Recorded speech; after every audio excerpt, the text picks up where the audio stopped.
In this video, I'm going to be releasing a 30-minute call that I had with a brand new Amazon seller who's probably wondering a lot of the same things as you. I'm going to be talking with Justin, who's in the FBA roadmap, being super active. He's already sold about $2,500, but he's well on his way to scaling his business. And I'm super excited for you guys to watch this video because he asked me a lot of questions that don't necessarily make great YouTube videos often, but are very important information for you to know as an Amazon seller. But if you guys are brand new to the channel, my name is Warner Fields with Fields of Profit. I'm a full-time 7-figure Amazon seller. I'm super excited to get into this interview that I had with Justin. I think you guys are going to learn a lot. Let's go ahead and jump into it.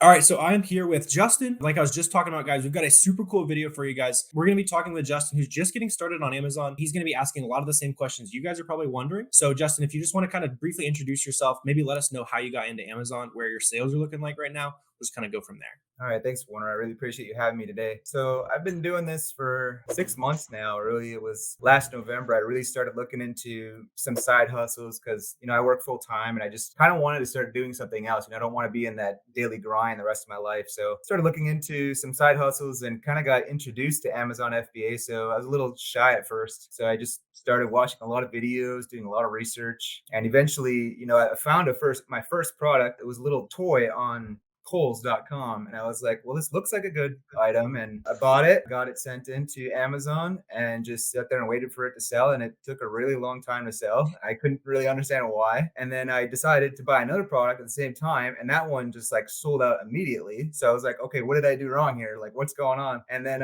finally my first product sells, and I realized that I bought the wrong model, and it was returned, and I was just shooting myself in the foot. And I was like, all right, I obviously didn't do enough research. So really just started spending so much time on YouTube. Warner's got so many videos, free videos online that were so helpful. Miles has got so many videos online. The guy that I started watching when I first started out was Side Hustle Experiment with John. Really just between those three and some other ones, I spent so much time in research. And now about 6 months later, I really started to invest a lot more money. I started with about $2,500, and I would say about a month and a half in now, I've already got $2,500 in sales. So just trying to crank it out. Also spending a lot of time just watching the videos and the roadmap. So that was what I decided to do from the beginning, was to purchase the roadmap and really just make sure I get on the right track. So that's been extremely helpful. So far, it's going really well. Awesome. Yeah. So just getting off on the, on the right foot, been studying about a month and a half, doing, $2,500 in sales. Can't complain, right? So I'm sure you're going to have a lot of those more beginner questions you guys are probably wondering as well. But do you remember maybe how you found that first product? Would you use the same sourcing method again? Yeah, my first product, I was kind of just looking around on Kohl's because I heard it was a good site, and I wouldn't recommend what I did the first time because I was like, well, I can get cash back, and it wasn't even really a high profit item. Really, the second item I found was much better, and it was doing deal shopping and using some of that cash back, knowing I could get a profit, and using SellerAmp.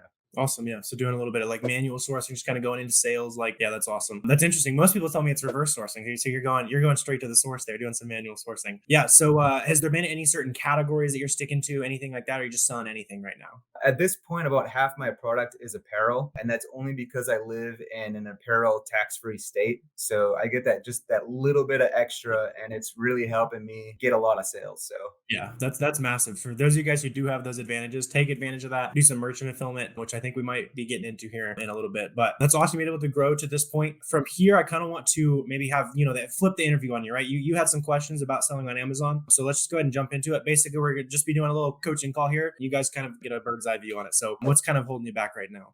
yeah, so like I mentioned, I started on a low budget. I started with about $2,500, threw it all into inventory, and then now I hit a kind of a wall because it's like all that money is in my inventory, and you got to wait so long for Amazon to pay you. So I'm kind of curious. Like I'd love to just keep buying. I'm watching so many things go by, and I'm just like, oh, I could be getting it on that and that and that. So I've got all these things sourced, but I don't have the capital to spend. So I'm curious.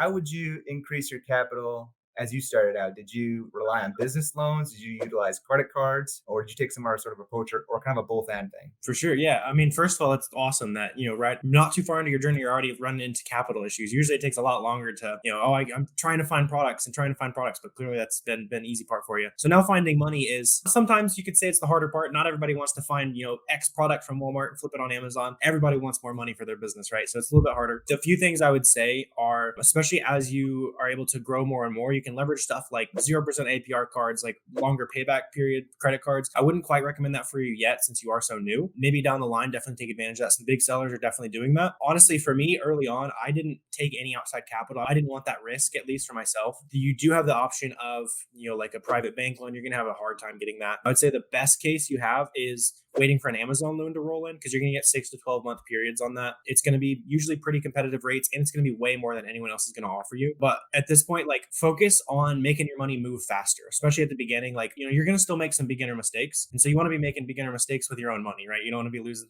you don't want to be playing with house money when you're still making beginner mistakes. So really take advantage of as much FBM as possible. You're going to skip the lag time of the 2 to 4 weeks where you're shipping off to Amazon, list it the same day it shows up, sell it the same day. I mean, have you done much merchant fulfillment yet? I've got one item that's on merchant fulfilled right now, but it hasn't sold yet. Okay, yeah. So you're kind of dipping your toes in that. What I will say is to look out for items where the buy box is rotating evenly. So you can go keep a buy box stats and then see, if there's items that are not FBA getting sold. It's kind of a nugget for you guys, but dig in there and see if those sales are happening. And then you're going to be able to move your money way faster. And you're going to avoid price tanking, right? If you're 2 to 4 weeks faster than everybody else, even if they bought the same deal, you're going to beat them to it. You got the sales tax free state, which is another huge advantage. So if I were you, I would be FBMing like crazy, which, is definitely the more labor intensive route, but you get faster capital. You're going to make more profit. You're going to be faster to the punch. Like, it's just hard to lose with that. And then the other thing is get stricter with the products that you do have. So you're talking about that one product that wasn't selling, after 30 days, if it hasn't sold, it's time to sell it. You know what I mean? Like, typically I'll wait, up to 60 to 90 days to start really cutting prices depending on the item. You might not want to wait that long since, if you got $500 locked up in something, that's, 20% of your capital, right? So yeah, kind of a couple things you can look at, make sure things are really just make sure money's moving as fast as possible. And then hopefully a few months from now, you get an Amazon loan when you're a little bit more confident. And that would be kind of the best way to grow, in my opinion. Yeah, I've got a couple of products that they were selling out within days of me getting them in. And I'm just like, I wish I could just get more of those in. And then I had a couple that when I was first starting out doing the research and test buying, there were some boots that I bought. I was like, massive ROI, but it was sold super slow. And I was just like, man, I need that money back. Yeah, that would be the other thing. Yeah, stick to faster sellers, even if it's less profit. Like, you're going to get it back faster. Like, that's the big thing, is move your money as fast as possible is like the short answer. For the new beginners running low on capital, get it moving faster. So another question I had. So since it's, July right now, I know Q4 is approaching really quickly. So with someone with lower capital like me, when would you recommend saving all your profits? Would you start like end of October into November, just start waiting for Amazon to pay you out and then invest a whole bunch right around that FBM sweet spot, whatever time that frame that is? Yeah, I mean, for you to fully prep for Q4, so there's kind of two pieces to it. So there's going to be storage limits, which as a new seller, you're going to be you probably have the minimum storage limits right now. Have they bumped you up at all? No. Okay, right. So you're still at the minimum. And so what they're going to be looking for is to make sure you're selling products faster to bump those limits up, right? So that's the first thing you want to think about, is going into October. I learned this lesson last year. Going into October, I need to make sure that all my slow selling stuff is sold so that they don't think I'm bad with my space, and then they're going to boost the amount of space you get, because they're going to be strict with it on Q4. So you want to make sure stuff's moving really, really fast in October. It's going to boost the IPI and boost those storage limits. That's kind of the one piece that I did not think about. You probably might not have thought about as well. So just make sure you're prepped going into October. And then as far as prepping, like buying products wise, especially since you're low on capital, I wouldn't do any like the buy and hold stuff. You'll see some people buying this, this toy that sold like last year and all that. Like, that's fun, but it's not going to be the stuff that works super well for you. So what I would say is try to, during that October, you're selling stuff fast, use that money and try to get inventory in, mid-November, late November, and, kind of the timeline should work out there. And then with that money, buy a bunch of stuff to FBM, because there's going to be a ton of products where FBA is just completely out of stock. Prices are way high, especially like super high volume stuff. Look at those apparel products you're already selling. I bet a lot of those are going to have significant dips during Q4. Yeah, you've seen it on the Keep It chart. So you see the dollar signs, you see that they're waiting for you. So just make sure, use that October money, buy some products that are going to sell late November, and then use that money to buy, late November, early December, Black Friday deals, and FBM all of that, so you can take advantage of Q4 to the max. So that kind of leads into my next question. So when you're sourcing for stuff like, back to school, Black Friday, Christmas, how far back are you looking on a Keep It chart? Like, are you looking back 1, 2, 3 years? And are you noticing, because some of the products I've looked at already, it's like sometimes they don't hit the nice sales that they did the year before. I mean, it seems kind of a little hard for me to really understand at this point. I haven't been doing it too long. So what are some of the things you're looking for when you're evaluating a back to school or even Black Friday? Yeah, for sure. That's a great question. A lot of times it's going to depend on was that item popular last year? So you think about toys, right? So, a certain character last year might not be as popular this year. So you might think about a little bit of that, but especially with apparel, I think that might be kind of the route you go. Apparel, shoes, taking advantage of that this Q4. You should be able to see pretty consistent sales. And let me actually pull up a quick example for you. Yeah, so jumping into this example product with you, this is a pretty dramatic example because it's like a toy. Like you're just saying, you're probably sticking with more apparel and stuff, but it's going to be a dramatic version of the Keep It charts you're looking for. So if you zoom out to like the all-time view, you can see like every Christmas, first of all, on a product like this, it was selling so fast that Amazon went out of stock. You probably see that a little bit. And you can also zoom in. Here's like last Christmas, go to like December. You can just see like how it was kind of dipping further and further down. And then it got to the point where Amazon is even sold out, right? So sales start jumping up there, which, in this case, the price is going up, actually bumped the sales rank a little bit, but you can see that consistent sales going down. And then we can also zoom out to even, an even longer ago Christmas. So that's, December 2021. And then here we can see December 2022, where again, Amazon went out of stock. That sales rank started dipping like crazy. Amazon couldn't keep up with the volume. And then suddenly third-party sellers are all over it. So kind of what you're big time looking for is Keep It charts like this, where it's kind of,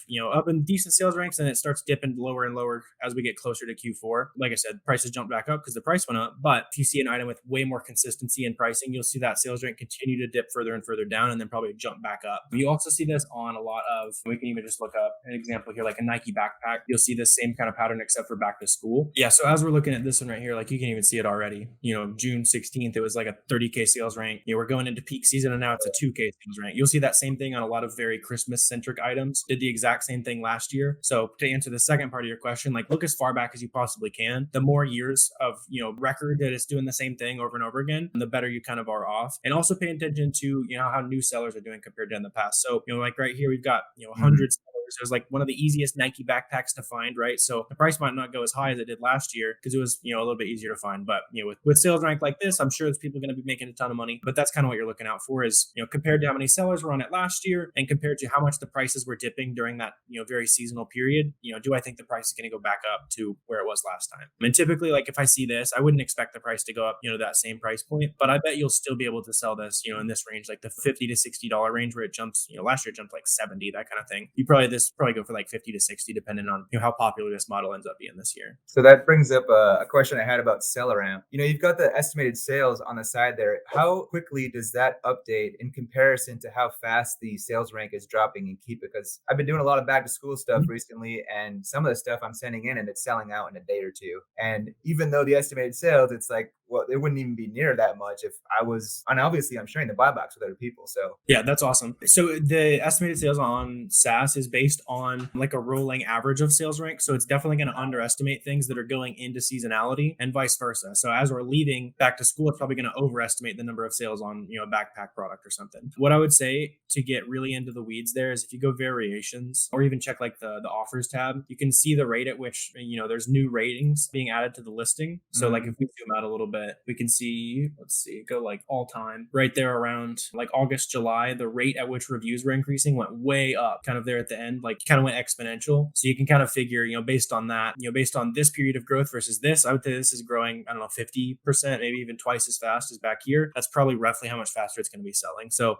kind of a little bit more convoluted there, but then you can also check like the data offers tab. This is super slept on by a lot of people. You can see kind of those sales over time. And that's another great way to see as the real sales are starting to trickle in, how well are these people doing on the listings? That was one thing. That offers tab has been extremely helpful because I've wondered like how many times is someone selling this at this price? Because someone will undercut you a couple dollars and you're like, well, should I go down to that price and lose a couple dollars, or should I stay at this higher price and still get the buy box? And sometimes I see people getting the sales and I'm like, all right, I just need to wait a little bit, and then I start getting the buy box and selling at that higher price that I want. Yeah, for sure. It's a good way to validate that people are really paying $70 for that, and you go in and say, XYZ distributors selling it for $70. All right, I'm gonna list it for 70. It's a good like vote of confidence for sure.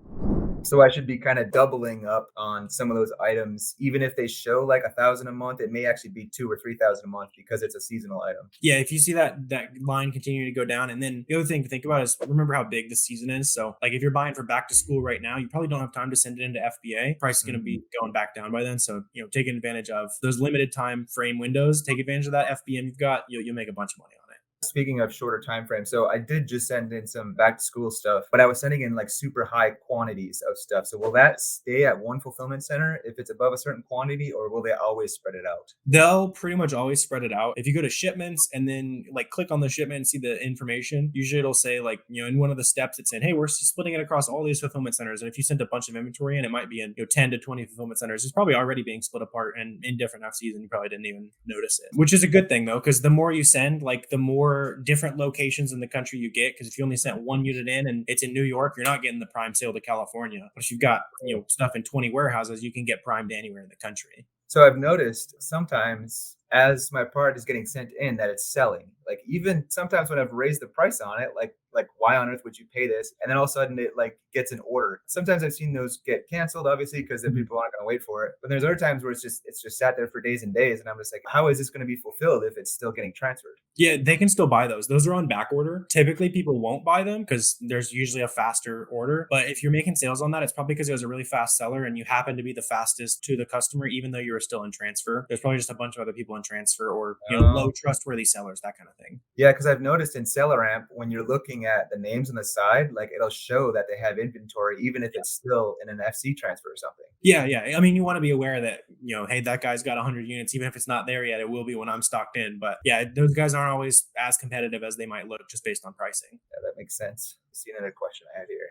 I think I asked you in one of the roadmaps about using the manufacturer barcode, and you said, they throw them all in a bin and you never know what you're going to get. So, I'm going to start using the regular barcodes now, but if any of those items get returned, is that going to ding me or is that going to ding someone else? Because it could have technically been someone else's inventory that got sent out to them.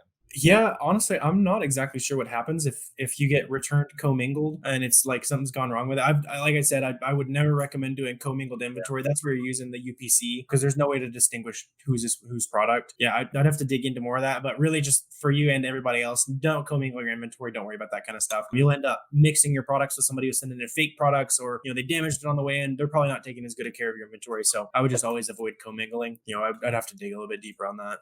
Yeah, it was attractive to me at first because buying from Nike, like they send in their products, it's already got the label on it and everything. It's like all you need to do is tape it and send it. Like it's super easy, but at the same time, then if you have problems with returns, then that could be problematic, and I don't want to get anything. So yeah, I would just end the commingling. You'll be good long term. So in relation to inventory, so I started out, back in November, December, I was getting these products in, selling them out. I didn't know anything about in-stock rate or anything like that as far as my inventory went. So I've noticed that I have a really bad in-stock rate on my FBA inventory dashboard. So recently, once I started realizing that, I started closing out the old listings that I haven't been replenishing. And I'm wondering if that will help in the long term.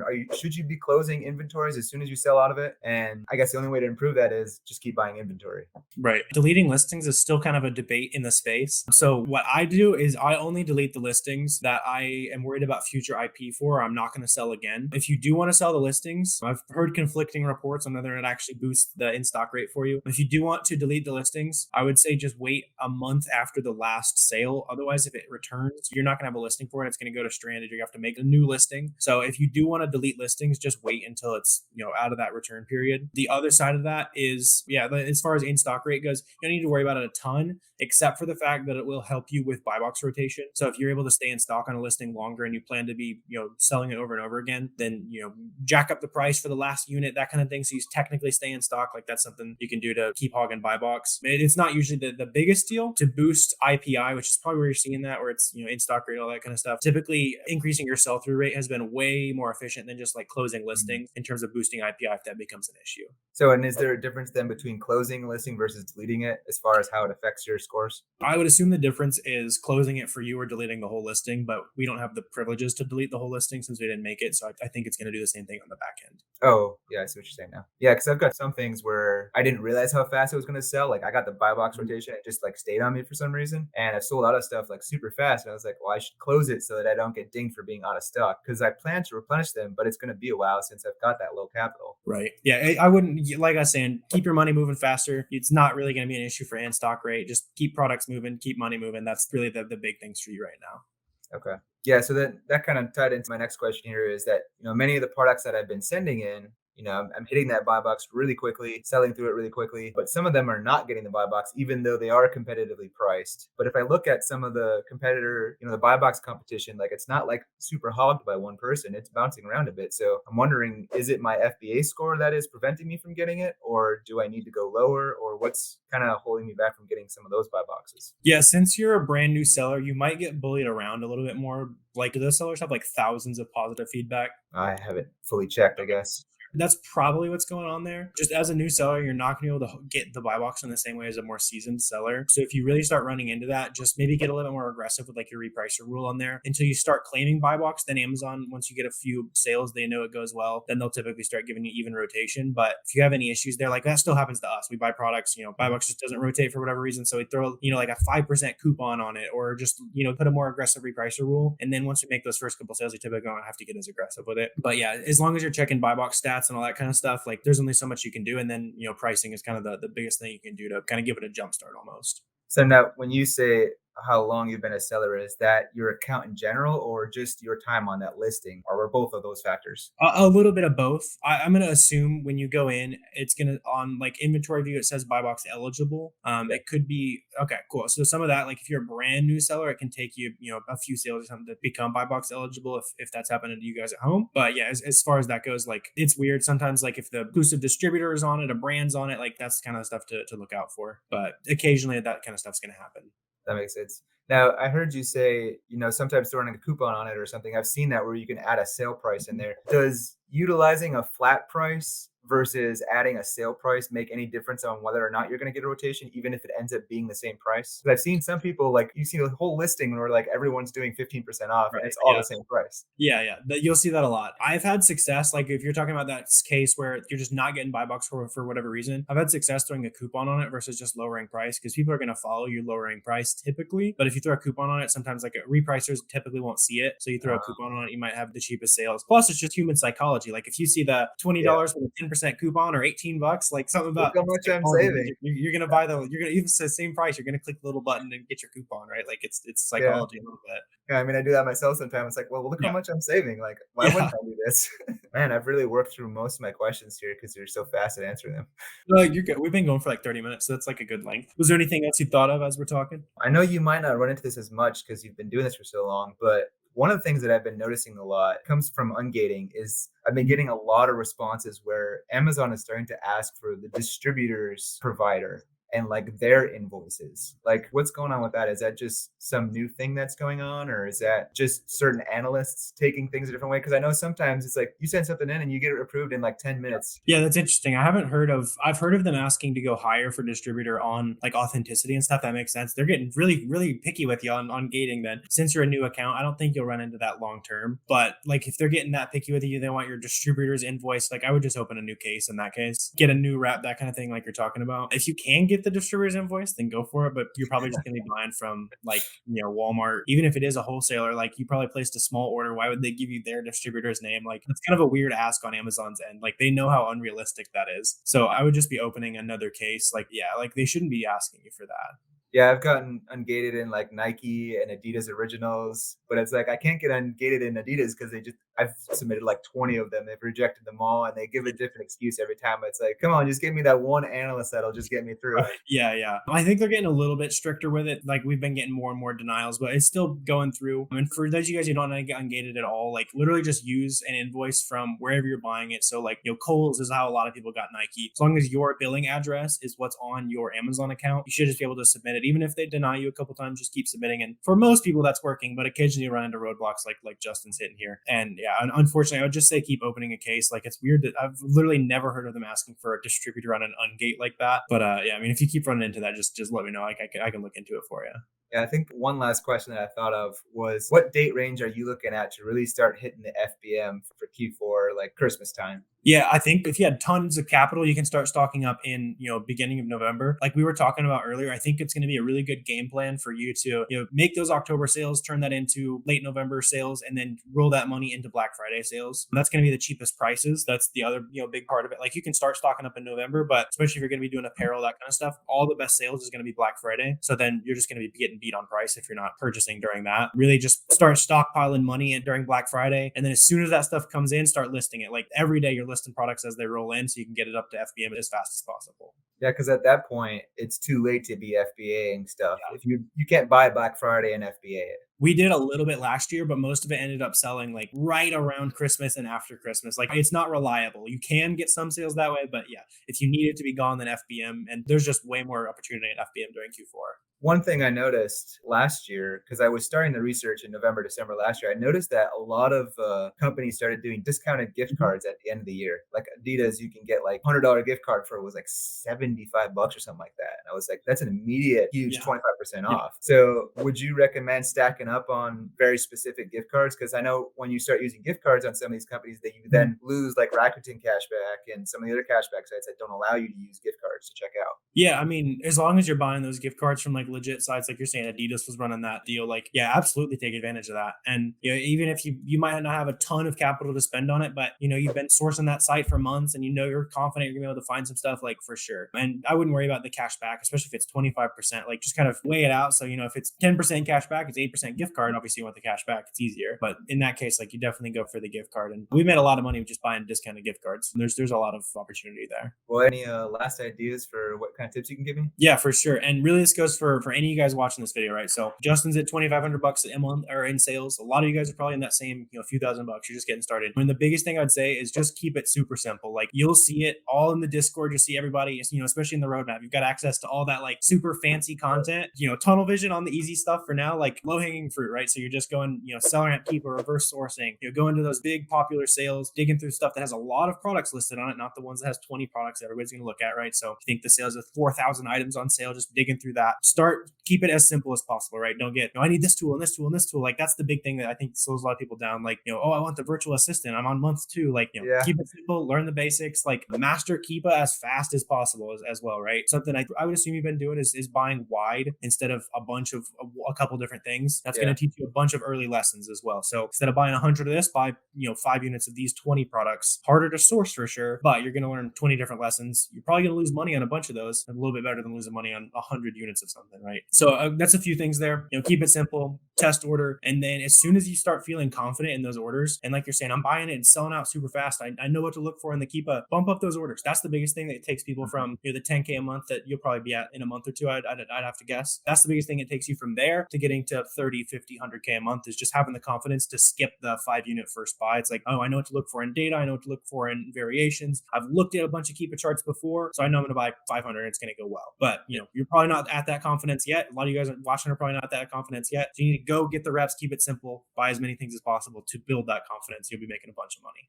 Sweet. I appreciate it. Yeah, awesome. Really appreciate you hopping on here, Justin. Hopefully you guys got a bunch of value out of it as well. If the people want to, you know, they're watching, they're also a brand new Amazon seller, they want to network with you, where can they find you? Yeah, Instagram is just jmattfba, and Twitter is the exact same handle. So happy to connect with anyone. Awesome. Yeah, we'll get those dropped down below. So if his story resonates with you guys, you want to, you know, chop it up, share some game with each other, I'm sure you and Justin will both make some money off that. But yeah, I really appreciate you guys watching this video. If you did get value out of it, please feel free to hit the subscribe button, like, all that good stuff. Let me know if you guys have any questions, comments, drop those down below. Always happy to answer those. But I really appreciate you guys watching this video, and I will see you next time.